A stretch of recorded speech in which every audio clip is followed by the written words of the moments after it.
Day 16. At day 16 right now. I'm starting the work session in the afternoon today. Right now, I think it's maybe close to 7, maybe 7:30. I don't know what time right now.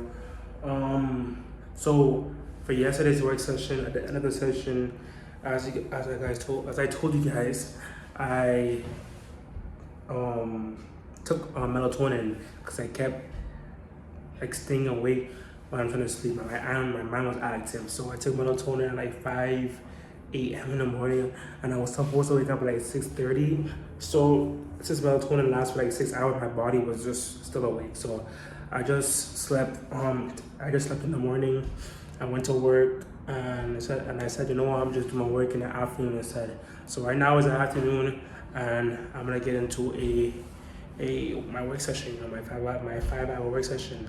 The same way I did 5 hours yesterday, and the day before that, it's the same way I'm gonna do 5 hours today. My goal will always be 5 hours for this week, you know. So yeah, I'm gonna get into work block A right now for this session. Today is day 15, if I'm not mistaken. No, day 16. Today is day 16. So yeah, let's get into day 16 right now and work block A.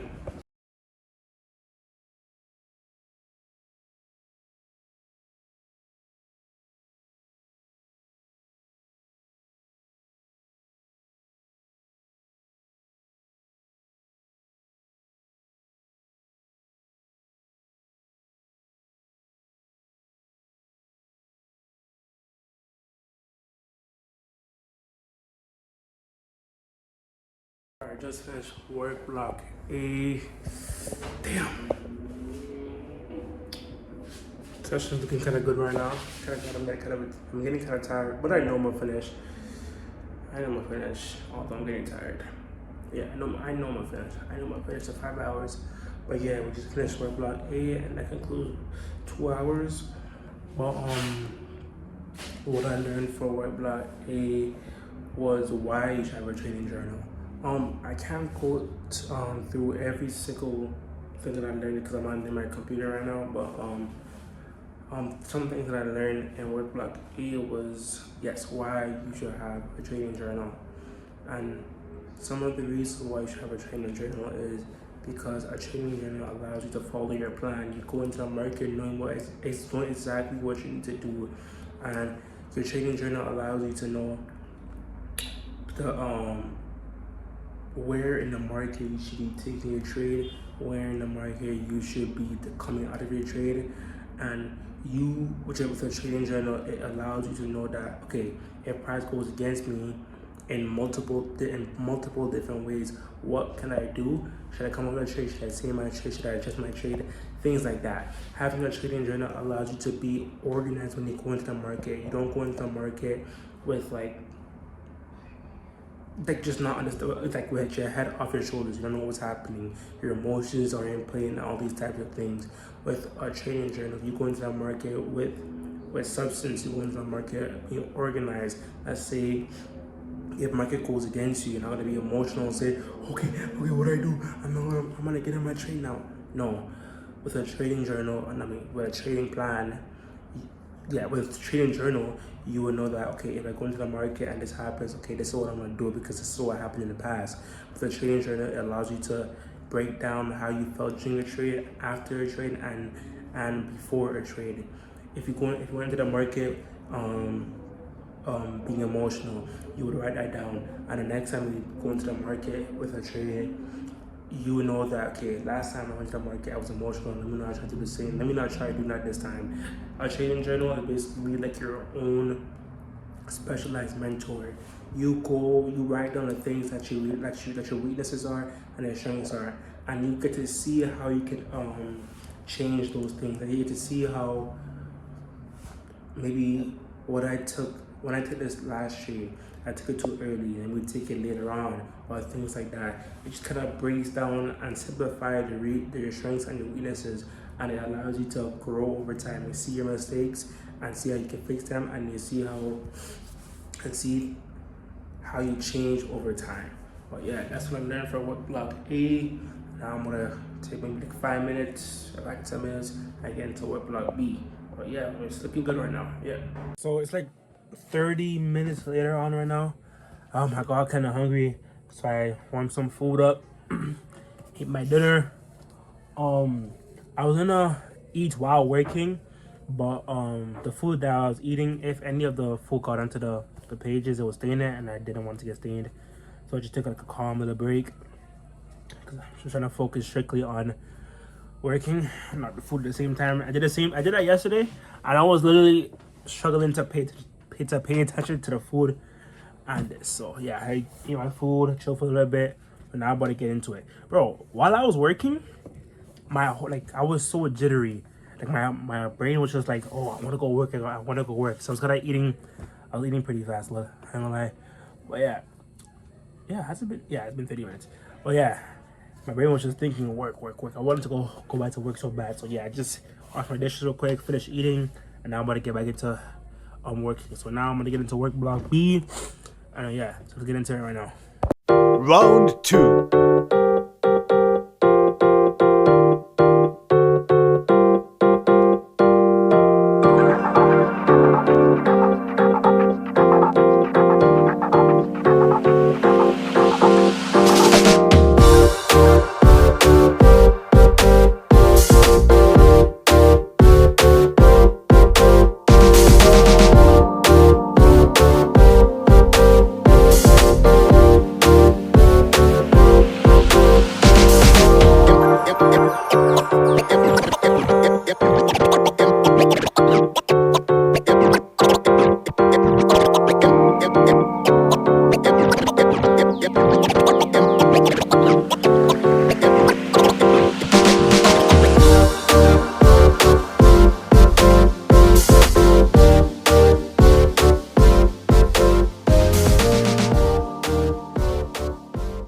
Alright, so we just finished work block B. Yeah, so for work block B, what I had learned was the reasons why you should keep track of your trading journal and reviewing your trading journal, your trading performance statistics, and such and such. So I'm gonna go over these three. All right, so having a trading journal and having a trading performance statistics in your journal will allow you to see your net profit, your win percentage, your loss percentage, your largest winning trade, such and such. And you can gather all this information and see, okay, why was the reason that I lost this much? Why was the reason that I won this much? Why did I win this trade? Why did I lose this trade? Why was this trade right here lost so much? Why was this trading win right here so much? It can allow you to break down all these things and see why your wins are like this or why your losses are like this, and it will allow you to fix the reasons why, or fix your weaknesses and strengthen your strengths, and also eliminate your weaknesses as well. Yeah. Also, sorry, a training journal will allow you to track down how you were feeling prior to a trade, like exactly how you were feeling. Example, let's say you're getting into a trade, and let's say you feel nervous, your emotions are all over the place. You write that down into your journal. Okay, before I got into this trade, I was feeling very anxious. I was feeling very emotional. I was feeling this. I was feeling that. Why was I feeling this way? Did I have my trading plan in front of me? Did I know was I following my trading rules? Did I know why I was getting into the trade? All these things will help you become the best trader that you can be, and will help you have so many profits and so many consistent profitable days as well, because you are eliminating your weaknesses and you're going deep into the reasons why you feel the way you feel. Emotional intelligence. You need to have emotional intelligence. You need to have emotional intelligence when it comes to trading. You have to control your emotions at all times. At all times. Yeah. So a trading journal will allow you to know why you feel the way you feel before you get into a trade, while you're feeling that way when you're in a trade, and how you're feeling after you get out of the trade. And if it's a bad feeling, which, like, let's say if it's a weakness, then you eliminate that, and that weakness becomes a strength instead. Yeah, that's what I learned. That was the first thing I learned. And next thing I learned was, all right, so another thing that I learned was, well, it's a title. I'm gonna break down the title and what I learned in the title. But is keeping a trading journal is hard, but it's worth it. And why it's worth it is because having a trading journal will allow you to see your mistakes from a higher point of view. Let's say this is your trade. This is all of your trades for the past month. Instead of you looking at one trade and saying this and this and that, you could view all those trades on a broader standpoint and see, okay, I see what's happening now. I see this and this and that. And you know, an example that Baby Pips showed me was that even athletes, they spend more time practicing, which is backtesting for us, or journaling for traders, more times than they are in the market. They perfect themselves in practice, so when they get into the actual game, they're perfect. And you gotta realize, most athletes, they are practicing for like 4 hours per day, and they're only having a 40-minute game. And that's for like basketball. So if they perfect themselves and perfect their weaknesses change their weaknesses and eliminate their weaknesses in practice, when they come into the actual game, basketball, for my instance, for example, they already know what to do and what not to do, because they've seen everything, because they've seen their weaknesses from a broader standpoint in practice. So yeah, that's what I learned. I don't know if I explained it properly. I'm still learning how to explain myself, but you know, with time, it'll come. But yeah, that is what I learned for Workblock B. And I also learned how to use MetaTrader 4, but I'm not going to be using MetaTrader 4. What they taught me was the MT4 basics, how to sell orders, how to install a EA, which is a expert advisor, how to use indicators on MT4, how to place orders, all that type of stuff. But I'm not going to be using MT4, but I'm gonna translate that over to TradingView. But yeah, that is what I learned for Workblock B. Let me see if I learned anything else. Oh, I also learned to risk management, but I'm gonna tell you what I learned for that in Workblock C. But yeah, also into Workblock C right now, and yeah, let's get into it. I'm not gonna take a break or anything. I think I'm already ready to get into it. So yeah, I'm pretty good. Okay, let's get into Workblock C right now. Round 3.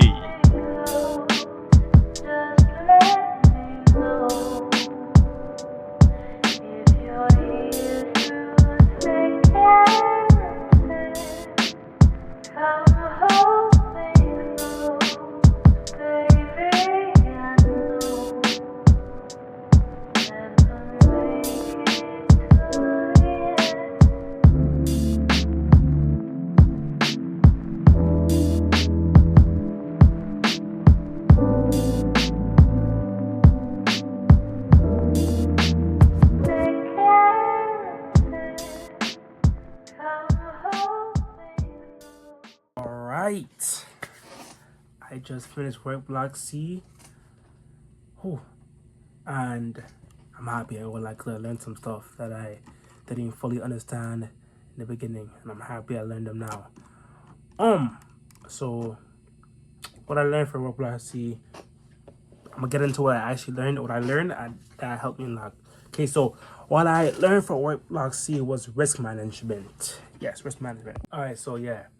Risk management involves the amount of money that you put on each trade, or the amount in percentage form of your account that you put on each trade. That is what risk is. No, that's what risk is. Risk management is you managing the amount of risk you put on each trade. If you put too much risk, too much of your account on each trade, you're gonna blow your account sooner and faster. Most traders, the reason that they fail so quickly is because they don't have the proper risk management system. Most traders, they go into a market and they put like 10% of their account on each trade.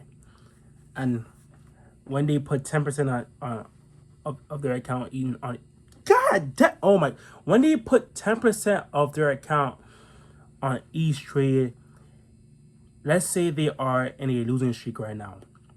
Let's say they lose a 10 trade losing streak. Their whole account will be gone because they put 10% of their trade, 10% of their account on each trade. Let's say you have a 100K trading account. 10% of 100K is 10K. So let's say you're in a losing streak right now and you put 10K on each trade and you're on a 10 trade losing streak. You will lose 100K in 10 trades. But let's say if you're a smart trader, let's say you only do 2% of your account on each trade and you're in a 10 trade losing streak. That means you're only losing, how much is that? You're only losing 20% of your account. So you're only going to be down 20K instead of being down 100K on 10 trades. So that's why risk management is very, very important when it comes to trading. It allows you to survive those losing streaks instead of being stupid and putting 10% on each trade. Have smart money management and risk management, so you only put 2% on each trade. Thing I learned about is drawdown, and what drawdown is the percentage that you lost of your trading account. So let's say you have a 100K trading account and you lose 50K. Your drawdown is not 50K. Let's say you have a 100K account and you lose 2,000. Your drawdown is now 2%. Let's say if you have a $1 million account and you lose 750,000, your drawdown is now 75%. The higher your drawdown percentage, the harder it is to get back to break even. So that's why, as a smart trader and as an actual proper professional trader, you stick with your risk management system at all times. Because if you keep making dumb decisions and you lose 50% of your account because you're being stupid, it'll be harder for you to get back to break even. Because you'll now be using less money to be able to get back to your break even. It's because now instead of you using 100K, you'll now be using 50K to get back to 100K. It'll be way harder. So that's what I learned for work block C. What I also learned was risk to reward ratio. And what risk to reward ratio is the amount you are willing to risk to make times your risk. So let's say my risk to reward ratio is 1 to 4 or 1 to 3. That means I'm risking like, let's say $100 to make $400 if it's a 1 to 4, or if it's a 1 to 3, I'm risking 100 to make 300, and that's how a risk to reward ratio works. So let's say it's a 100K account and I'm risking 100K. Let's just say my risk to reward ratio is 1 to 4. If I risk 100K, that means I make 400K. So yeah, that's how a risk to reward ratio works.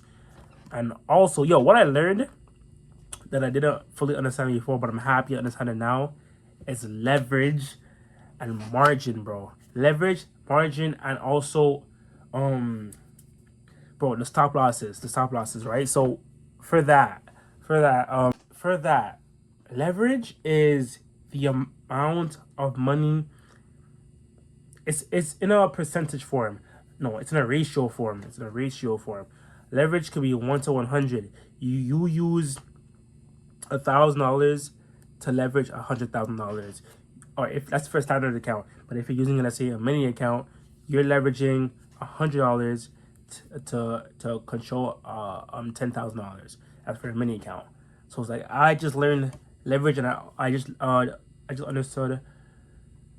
Jesus Christ! I just understood the difference between leverage and margin. Margin is the amount that your broker sets aside to be able to control that position, that leverage position. So let's say my leverage is 1 to 100, and I'm trading a standard lot. That means my broker puts $1,000 aside because my leverage is 1 to 100. My broker puts 1% of that leverage, which is 1,000. He puts it aside, I lock it aside, and I'm in control of 100,000. And what I just understood was how stop losses of work as well. Because I was seeing in the markets that, like, let's say my risk to reward ratio was like 1 to 4. Every time I made my stop loss smaller, my risk to reward ratio would go bigger. And I wasn't understanding that. I just thought that if my stop loss was larger, that means I was just trying to understand, like, if my stop loss is larger, why is my risk to reward ratio going lower? And I asked ChatGPT, and it was telling me that if you have a 1 to 4 risk to reward ratio and you are risking $200 for your stop loss, right? That means if you have a larger stop loss, it'll take more time. Yeah, it'll take more time or more pips for your stop loss to get hit. But if you have a shorter stop loss and you're still risking 200, it'll take less pips for your stop loss to get hit. This is why your risk reward ratio is higher if you have a smaller stop loss. Your loss size also gets bigger as well because you're risking 200. So let's say if I'm risking $200 and my stop loss size is larger, it'll take, let's say, 100 pips for a standard lot for my stop loss to get hit. But if I shrink my stop loss, it'll take 20 pips, and my loss size will also increase as well because it takes less time for my stop loss to get hit, and each pip will cost more. That's why your risk to reward ratio also goes higher. Bro, I have never stuttered this much a day in my life. Oh my gosh, jeez. But yeah, that's what I learned for Workblock C. And yeah, I'm almost done. Actually, I'm almost done. Baby pips. Yeah, it's looking good. It's looking good. I'm gonna see how tomorrow goes. But yeah, I finished my 5 hours. I'm happy with that. And yeah, let's get into day 16 tomorrow. Day 17 tomorrow. Yeah, day 17 tomorrow. Yeah, it's already 2:47 a.m. So I'm gonna go edit this video and then I'm gonna go to sleep. But yeah, it's a good work session. I did 5 hours. I think this is 5 hours, 4 days in a row, or 3 days in a row. I can't remember. But yeah, we're on a good streak right now. Still on a pretty good streak. I like it. Yeah. So yeah, it's a good work session. 5 hours done, and that concludes my day 15. Yeah.